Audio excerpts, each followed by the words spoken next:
Saludos a todos. ¿Qué tal, amigos? Nos encontramos aquí en Manassas, Virginia, acompañados del poeta, ensayista y catedrático dominicano Tomás Modesto Galán. Bienvenido, Tomás, a Abecedario Cultural. Bienvenidos. Alfredo. Gracias, Alfredo, por esta oportunidad y al público. Ojalá esto nos contribuya a un conocimiento de lo que hacemos. Claro. Sí, claro. Eso es lo que tenemos que enfocar y enfatizar aquí, para que el público conozca a los escritores y que hay talento latinoamericano en los Estados Unidos. Bueno, amigos, les anunciamos y les recordamos que este primer segmento del programa llega a ustedes auspiciado por R&C Auto Repair and Collision Center. Ellos son expertos en planchado y pintura de automóviles. Están localizados en Sterling, Virginia, y para más información los pueden ubicar en el teléfono 703-661-8934. Volvemos luego de una pausa.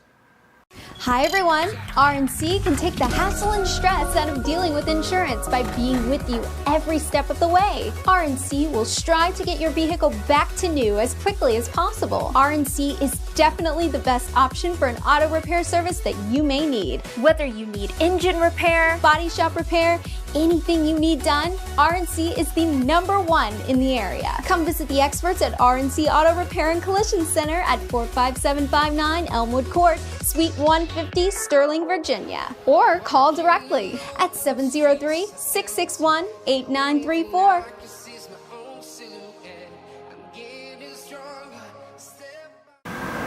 Estamos de regreso con ustedes en este primer segmento del programa con el escritor, ensayista y poeta dominicano Tomás Modesto Galán. Tomás, cuéntale al público televidente de dónde provienes, de qué ciudad, en qué pueblo, cómo fue tu infancia en República Dominicana.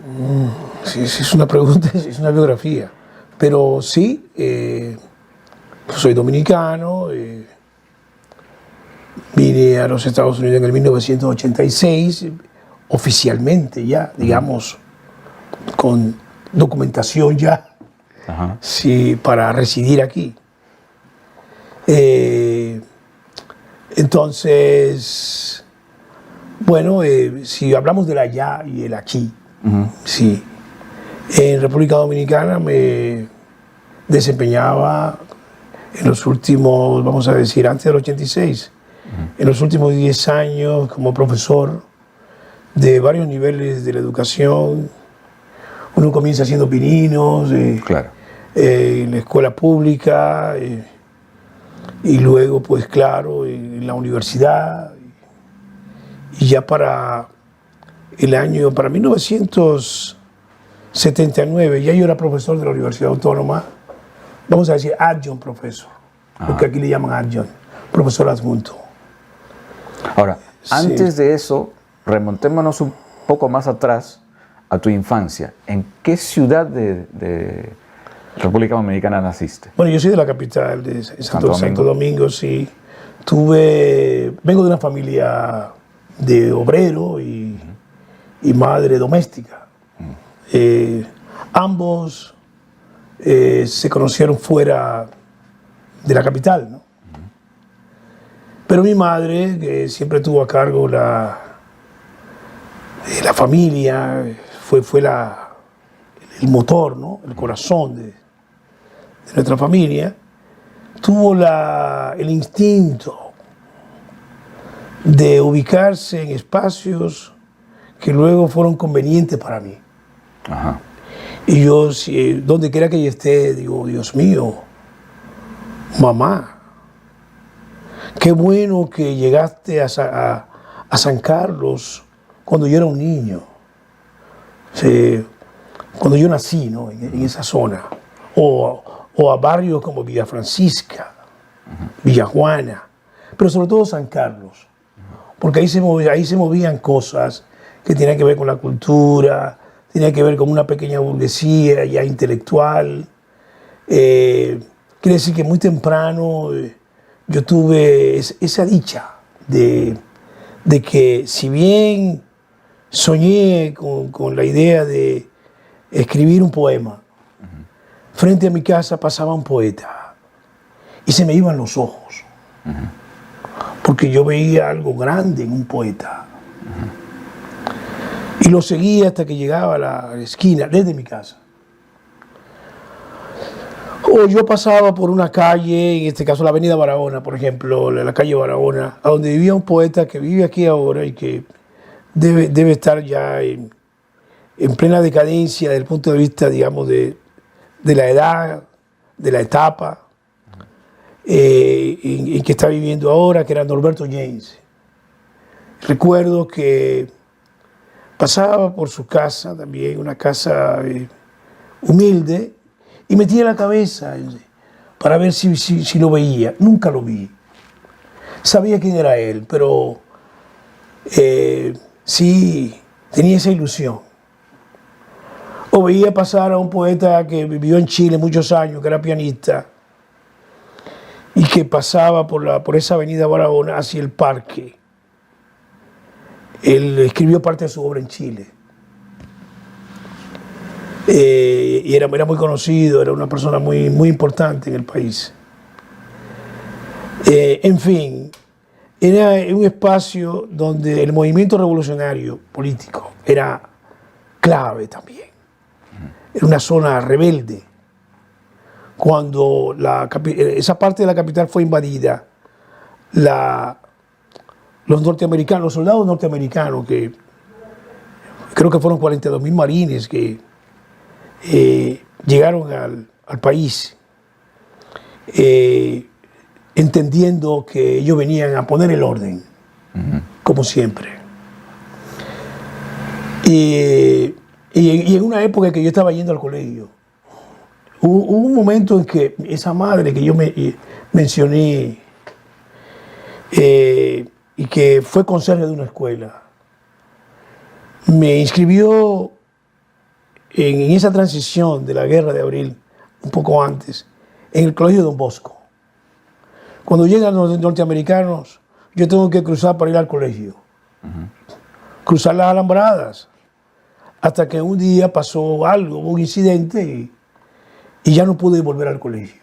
Tuve que quedarme del lado donde vivíamos nosotros, porque hubo una balacera y me asusté y mi suerte que no sucedió nada más grave. Ahora entonces, cambiemos y remontémonos ya un poquito más hacia el futuro. ¿Cuándo fue que llegas tú, en qué época de tu vida, a publicar tu primer libro, de repente tu primer poemario? Bueno, yo le decía, hay una coincidencia con el caso de Amado Lasca, porque mi primer libro se publica en el 1983. Lo publica, en este caso, la Universidad Autónoma de Santo Domingo. Y es una poesía que está en ese contexto de las guerras centroamericanas, la guerra de Vietnam, por un lado, la lucha por los derechos civiles en Estados Unidos, el fracaso del sistema democrático y todo lo que pasa en América Latina, Chile, para poner el caso de Chile, es un caso que en el día de hoy tiene un peso tremendo. Entonces, si por ahí anda ese libro, si en esa, mirando hacia atrás, mirando hacia vamos a decir, los comienzos de mi infancia, en el 1961, la cuestión de los crímenes de guerra, las persecuciones, todo eso. Entonces dirías tú que quizás en este primer libro, tus poemas eran un poco más quizás como de protesta, o eran más bien de amor, o ambas cosas. Sí, hay de todo, de todo. Y si está, por un lado, sí, la política de por medio y la lírica por otro lado, claro, ya se mueve entre la épica y la lírica. El amor a veces, pues es una franja que cruza por ahí. Todos aprendemos a escribir poesía de alguna manera cuando nos enamoramos. Así es. Sí. aún sea de una flor, no solo de una mujer. Y bueno, por ahí anda eso. Y sí que hay una mezcla, ¿no? De todo, de todo. Bueno, vamos a irnos primero a una primera pausa. Y amigos, no se muevan porque volvemos con más del poeta dominicano Tomás Modesto Galán, luego de la pausa. ¿Qué significa aumentar el cociente intelectual de tu sistema inmunitario? Bueno, esto significa hacerlo más inteligente. Tú necesitas un sistema inmunitario inteligente que se encuentre debidamente equilibrado para que reconozca el momento en que debe enfrentarse a las amenazas a la salud, con qué intensidad debe hacerlo y cuándo debe detenerse. Las moléculas de los factores de transferencia trabajan con tu cuerpo para transferir el conocimiento inmunitario de la naturaleza directamente a ti. Estas son diferentes a todo lo que se encuentra disponible actualmente en el mercado. Mejora tu sistema inmunitario en su nivel elemental con 4Life Transfer Factor clásico. Este producto contiene Ultra Factor XF, un concentrado de las moléculas de los factores de transferencia derivados del calostro bovino. 4Life Transfer Factor Trifactor Formula es la mejor manera de incrementar la eficiencia de tu sistema inmunitario. Este combina los factores de transferencia de las yemas de huevo de gallina y el calostro bovino con moléculas de nanofracción que asisten en la comunicación entre las células inmunitarias. Impulsa la efectividad de tu sistema inmunitario con 4Life Transfer Factor Plus Trifactor Formula. Es el nivel más alto que ofrece 4Life para el respaldo al sistema inmunitario.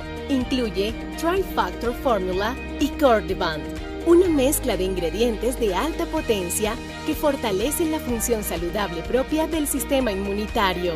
De hecho, 4Life Transfer Factor Plus Trifactor Formula aumenta la actividad de las células asesinas naturales, NK, hasta por un 437%. Para tu sistema inmunitario, esto equivale a lo que el combustible significa para un cohete. Mejora, incrementa e impulsa tu sistema inmunitario hoy con 4Life Transfer Factor.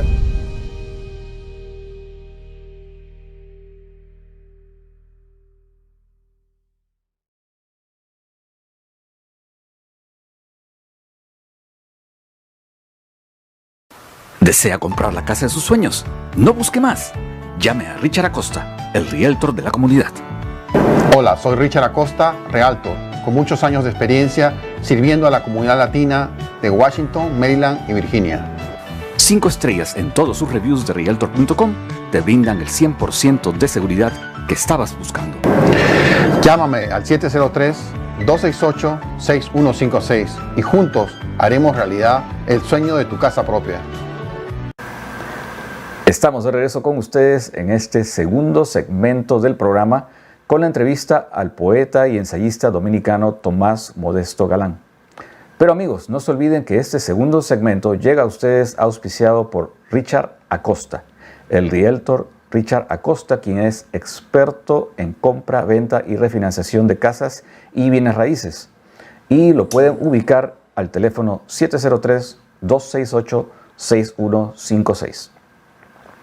Tomás, nos hablabas en la primera parte del programa de que en el año 86 aproximadamente fue que emigraste, viniste a Estados Unidos. En septiembre del 86 llego oficialmente. Y ya llegas con un trabajo. Sí, claro. ¿De qué se trataba esto? ¿En qué trabajo? Bueno, me contrataron como profesor, digamos, aquí le llaman, aquí usan un nombre que nos degrada un poco, al profesor que se inicia, instructor. Pero para nosotros en Latinoamérica eso tiene otra connotación. Claro, cierto. Pero sí, el instructor es el profesor profesional. Sí. Así que yo comencé en esa categoría y agradezco la atención que tuve y el apoyo que recibí. Y creo que eso tiene que ver no solamente con mis inclinaciones hacia el ámbito de la lingüística o de la gramática, sino de la filología, sino hacia la literatura, la poesía. Esto es en Nueva York. ¿Y en qué universidad? en el colegio Eugenio María de Hostos, Hostos Community College. Ya. Está en el Bronx. Ajá. ¿Y cuáles las clases que dictas ahí? ¿En qué? Ahí trabajé yo en cursos de español básico, sí. Recuerdo que ese español le llamaban español 22 y 22-21. Cursos de iniciación para estudiantes que hacen asociados. Ya. Sí. Era en aquel momento como el shelter cultural de los latinos Ya. en Nueva York. Un espacio que la comunidad se lo arrancó al poder y a donde todo el que llegaba, que quería abrirse paso y que no sabía inglés y quería iniciarse, comenzaba en Hostos Community College. Ahora, durante este tiempo, tú seguiste publicando. Publicaste en revistas, publicaste quizás algunos nuevos libros. Cuéntanos un poquito sobre eso.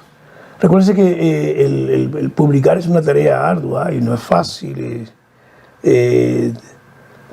Nosotros cuando llegamos a un país como este, hay muchas cosas que ya se convierten en prioridad y publicar no es la primera prioridad.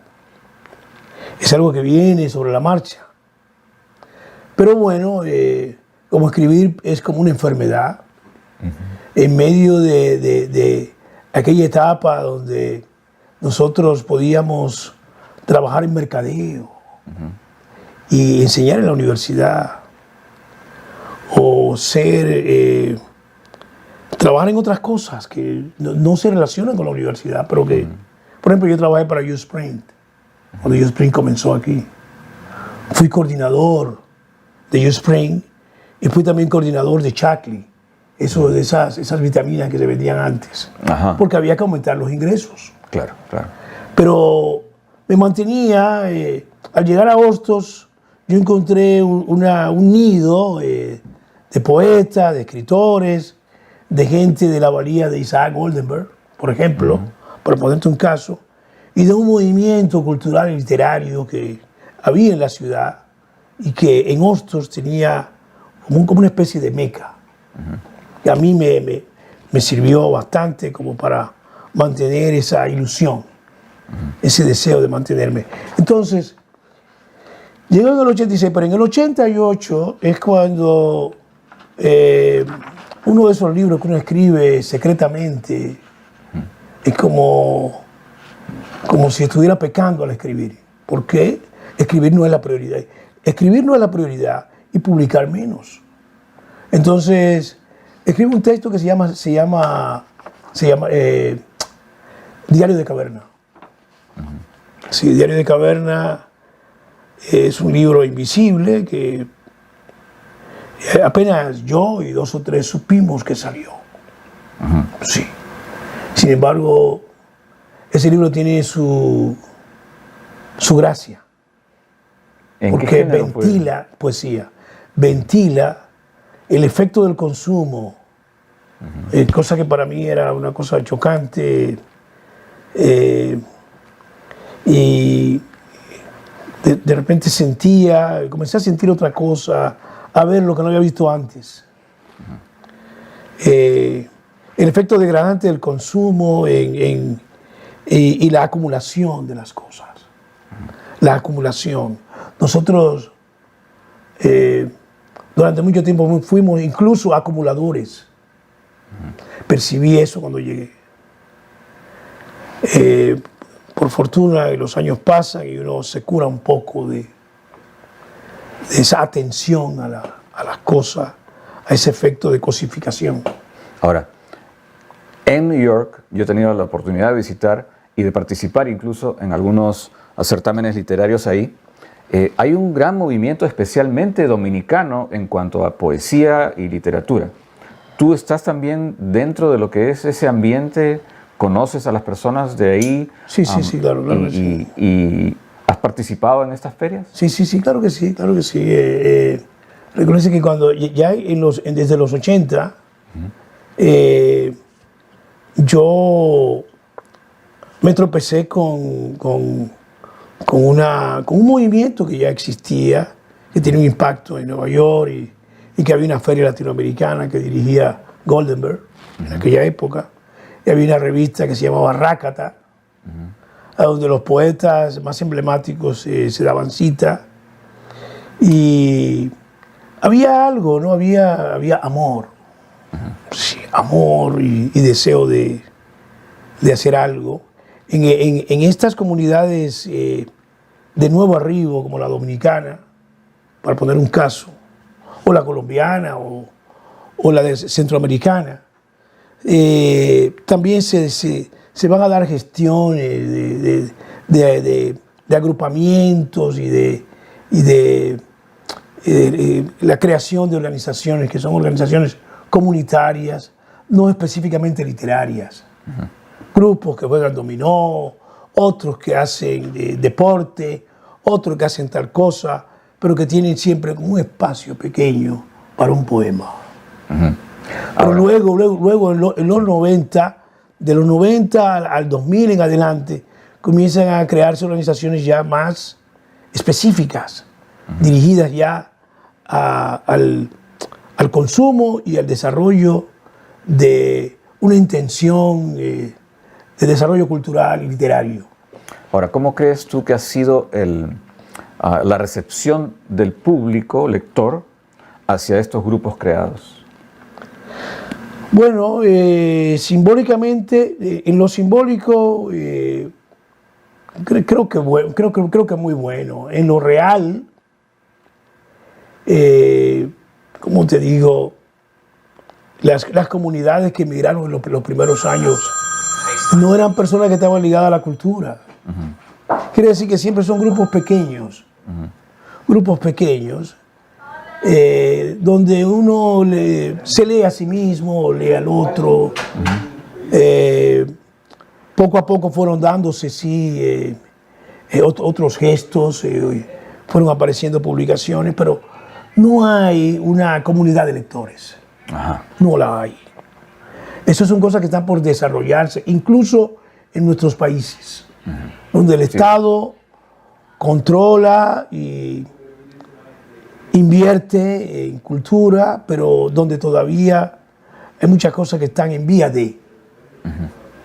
Muy cierto. Pero sí, hay algo positivo, es que hay un movimiento, hay una intención, hay algunos lectores, hay relación entre el país y la ciudad, entre ambos países, sí, claro.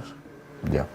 Bueno, Tomás, nos vamos a ir a una segunda pausa comercial, pero amigos, no se vayan, porque volvemos con más del poeta Tomás Modesto Galán en unos minutos, luego de la pausa.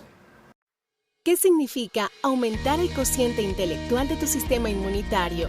Bueno, esto significa hacerlo más inteligente.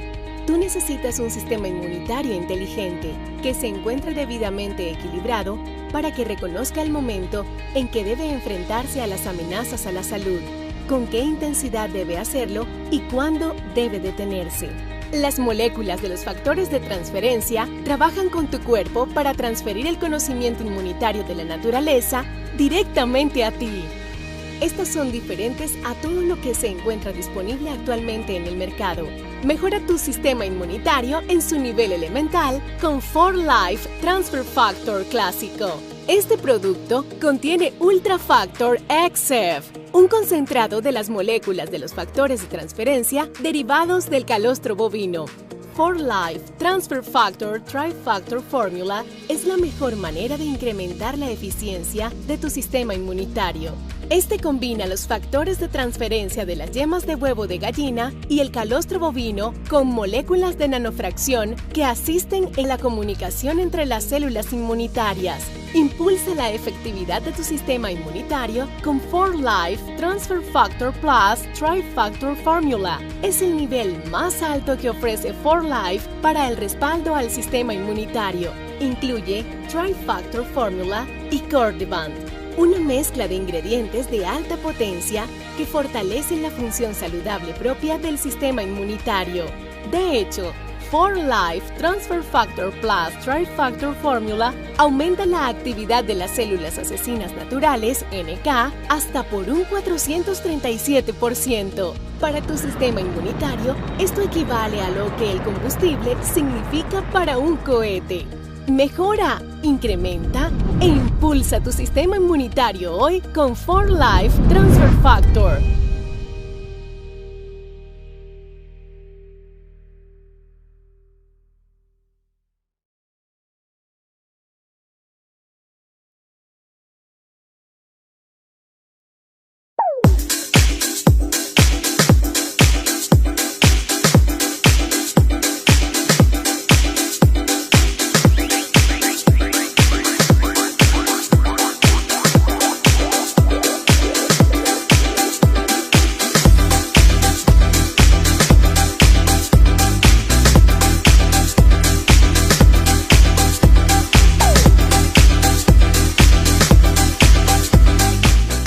Ganador del International Latino Book Award 2017 en la categoría Best Popular Fiction.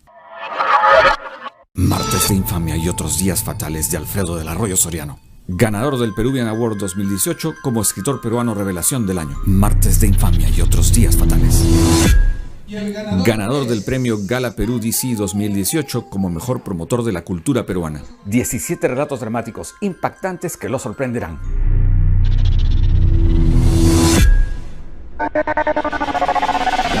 Disponible en Amazon.com.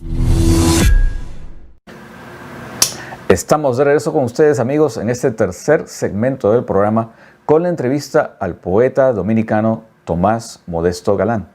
Y les recordamos, amigos, que este tercer segmento del programa llega a ustedes auspiciado por el libro Martes de Infamia y otros días fatales de este servidor y que lo pueden encontrar en Amazon.com. Tomás, cuéntanos ahora un poco de tus libros y tu carrera literaria. ¿Cuál fue tu primer libro que publicaste ya en Estados Unidos? Creo que fue Los cuentos de Mount Hope. No. El primer libro, lo mencioné anteriormente, es Diario de Caverna. Ya, ¿pero eso fue publicado aquí o en Dominicana? Se publicó en Dominicana, pero se escribió todo aquí. Ah, se escribió todo aquí. Y tiene que ver con esta realidad,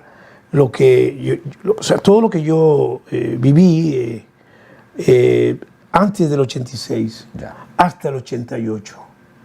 Es un libro muy particular. ¿Sí? Ahí yo creo que hay algo, porque hay otro modo de decir las cosas y otra hondura, otra experiencia que ya no es la de Diario de Caverna, la de Cenizas del Viento, que es mi primer libro publicado en República Dominicana. Ya, ahora también has incursionado un poco en lo que podría decirse que es cuentos o libros o poemas para niños. ¿Cómo se tituló, de qué se trató, mejor dicho, el libro Los niños del Monte Edén? Bueno, yo tengo 2 hijos. Tengo mi familia, claro. Cuando llegué acá, el motivo por el cual llegué al país tiene que ver con el tema de un asentamiento familiar, una búsqueda de una estabilidad y no esa realidad que muchos vivimos, que yo estoy aquí, ella está allá. Sí. Lo cual crea crisis. Cuando viene a ver ese aquí y allá, se rompe por alguna razón. Sí, traté de unir las cosas y ser más coherente. Entonces, eso también favorece la obra literaria. Porque uno de los grandes problemas que tenemos nosotros los inmigrantes es que vivimos falsamente o, vamos a decir, hipotéticamente o románticamente en más de un país. Ni estamos aquí ni estamos allá. No participamos de la política de aquí, ni nos insertamos en espacios donde deberíamos insertarnos, como el caso de Harlem. Harlem es un espacio olvidado por casi todas las comunidades en Nueva York. Y donde nosotros tenemos raíces y no lo sabemos. Y donde hay un movimiento interesante. Tardíamente, como le digo, aunque yo comencé a tener conexión con ese espacio en los 60, pero al llegar acá tardíamente por las distracciones que la inmigración crea, esa separación, eso, el armar algo fuera y el armar algo aquí adentro, esa falta de coherencia. Entonces, claro, con respecto al tema de los libros, sí, Los niños del Monte Edén fue una intención de yo recoger la memoria de mis hijos y la de los primos, los sobrinos que pasaban por mi casa o por la casa donde yo fui bordante, donde viví los primeros años en la casa de un cuñado y con mis suegros. Y el mundo de los 80 es un mundo totalmente distinto al de hoy. Y donde los niños le traducen a los abuelos, y donde el niño todavía tiene otras conexiones con los padres, y donde la vida es otra. Pues yo, al margen de todo lo que ya le he dicho que significa ser inmigrante aquí, hay que pagar un precio alto y sufrir muchas cosas. Pues yo mantenía también tomando nota, digo, para que esto no se me escape. Entonces comencé a tomar notas sobre lo que veía, que consideraba que podía ser parte de una memoria. Y ahí está eso. Y también hay una memoria que se remite a República Dominicana, porque hay un cuento que se llama Gatos, que cuando yo enseñaba en la Universidad Autónoma, recuerdo que fui al interior del país, a una bahía, y el recuerdo de esa bahía, lo que viví cuando llegué allí, luego cuando salí, y luego el encuentro con una vecina que era puertorriqueña, de aquellos puertorriqueños de los años, de hace 100 años o más, que se quedaron en la República Dominicana, y que en el caso de este personaje, le decían Candú, ella había perdido sus documentos y no había podido regresar a Puerto Rico otra vez. Entonces, y tenía su pequeña casa, una casa como de muñecas, llena de gatos. Luego, con los años, la encuentro frente al correo pidiendo. Terminó convirtiéndose en homeless. Entonces, armé una historia que tiene que ver con eso, pero luego el resto está orientado a la infancia. Luego, como otro libro también que escribí, que no se ha publicado, que también está orientado a la infancia, y que busca eso, rescatar espacio que tiene que ver con nuestros hijos. Ahora, durante estos años de infancia, ¿tú manejaste mucho o montaste mucho en bicicleta? ¿De qué se trató el libro Amor en Bicicleta? Bueno, no todo, a la hora de hacer memoria, hay que buscar palabras para poder decir eso, pero sí existe la posibilidad de decir algo, y eso es lo que voy a decir ahora. Sí, es esto. Pero cuando yo era niño, y ya todos sabemos que yo vengo de una familia pobre, ¿no? Aunque éramos ricos, éramos niños ricos en muchas cosas. Nunca tuve una bicicleta. Es decir, que cuando yo veía a alguien montando una bicicleta se me iban los ojos. Y recuerdo que tenía una compañera de estudio que su padre la llevaba en bicicleta a la escuela. Y esa imagen no la puedo olvidar hasta el día de hoy. Iba limpia, hermosa, enfrente, en el canasto. Y su padre la llevaba a la escuela en bicicleta. Con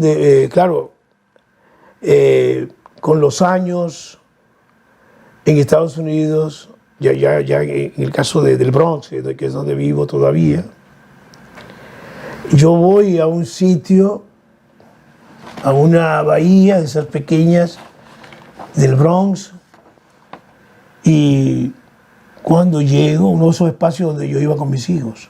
Pero en esa ocasión yo no fui con mis hijos, sino que fui solo a a ver el río. Y una joven, una madre soltera probablemente con su hijo, estaba montando bicicleta con él. Yo lo veía dándole la vuelta de la bicicleta. Y en una, porque también tiendo a ser también, vamos a decir, tiendo a decir lo que siento. Yo le hablo a la joven y le digo que yo no sé montar bicicleta, que si me puede dar una mano. Y ella me dijo, sí, ven, móntate. Me dio un par de instrucciones, yo me monté en la bicicleta y di una vuelta y no me caí. Y ella me decía, mantente tranquilo, porque ya yo manejaba, tenía la experiencia de manejar un auto, eso también ayuda. Pero esa fue la primera bicicleta que yo monté. Luego, después de un tiempo, yo escribí algunas cosas, las engaveté y luego las desempolvé y seguí escribiendo el texto hasta que un día, bueno, pues volví a mirarlo y digo, déjame ver si esto le gusta a alguien. Y lo envié a un concurso del Comisionado Dominicano de Cultura y lo que más me satisfizo es que allí hubo 3 jurados. Una distinguida profesora del Perú, de NYU, un profesor también distinguido de la comunidad, una persona también connotada, y un hoy difunto, pero que también era un hombre de mucho prestigio, un poeta de mucho prestigio en su momento de República Dominicana. Eso le dio crédito al texto. Y este fue el premio Ultramar. El premio de Ultramar, sí. Y en ese mismo año, en ese mismo tiempo, fuiste nombrado como el poeta del año. Bueno, sí, pasó, fue un año mágico. No sé por qué sucedió, pero porque evidentemente mi obra, la mayor parte de mis obras no se publica, muy poca, ¿no? Pero claro, he mantenido cierta simbólica presencia. ¿Qué satisfacción te dio a ti recibir este premio como poeta del año? Muy grande, porque recuérdense que nosotros vivimos en el destierro, en el exilio, dentro del hogar, fuera del hogar. Somos inmigrantes, pero el ser inmigrante es una sucesión que se manifiesta en cada espacio en donde nosotros estamos haciendo algo. Entonces, el haber obtenido este reconocimiento fue, sí, me dio más fe en que, aunque no hacemos dinero, no tenemos fortuna, esto sirve de algo. Y máxime cuando no tenemos reconocimiento nacional. Somos exiliados del país de origen. Yo amo mi país, amo mi gente, pero es la verdad. Hay una segregación consciente o inconsciente. No creo que haya malicia en muchas personas, simplemente que cuando emigras pasas al libro del olvido. Sí, ahí ese es un tema crucial. Pero en la universidad, la unión de profesores prepara por primera vez un recital en un lugar emblemático de la ciudad que se llama Union Hall, en la 14, donde muchos líderes de la historia de los Estados Unidos se dieron cita en ese lugar. Ahí prepararon un recital dedicado al tema de la austeridad en la Universidad de Nueva York. La universidad vive en constante austeridad, porque es una sociedad que crea separación, crea riqueza en uno y pobreza en otros. Entonces, pero no hay solución. Hay mediatizaciones. Pero ahí hubo un esfuerzo ahí, por lo menos la literatura encontró un espacio y ellos me seleccionaron a mí. Ahora. De la Universidad de York College, lo cual fue como, ¿cómo le digo? Un knockout. Pues sí, divino. Ahora, si el público televidente, el público lector, está interesado en adquirir tu obra, ¿en dónde la pueden encontrar? Bueno, al igual que el libro suyo, hay algunos libros en Amazon, otros, particularmente Los cuentos de Manhoff, que es una novela de la cual no hablamos. Vamos a decir que el primer gran libro que yo pude escribir se llama Los cuentos de Manhoff. Sí. Es una novela que se está traduciendo al inglés también, igual que Amor en bicicleta, por un lado. Y que a pesar del silencio, el abrazo de esa novela fue el silencio, un silencio frío, generalizado. Pero después de varios años comenzaron a aparecer comentarios sobre la novela. Y esos comentarios eran positivos, no eran comentarios que yo había motivado, pero y luego entonces la incluyeron entre las mejores novelas de los últimos 20 años. Lo cual quiere decir que el libro, después de un tiempo, logró algo. Es una victoria pírrica. Porque los libros están... el libro ya no se vende igual. Para tú poder vender libros, tienes que tener una editorial detrás, una maquinaria, una corporación, o que haya un ambiente de lectura y de mercado. No hay eso.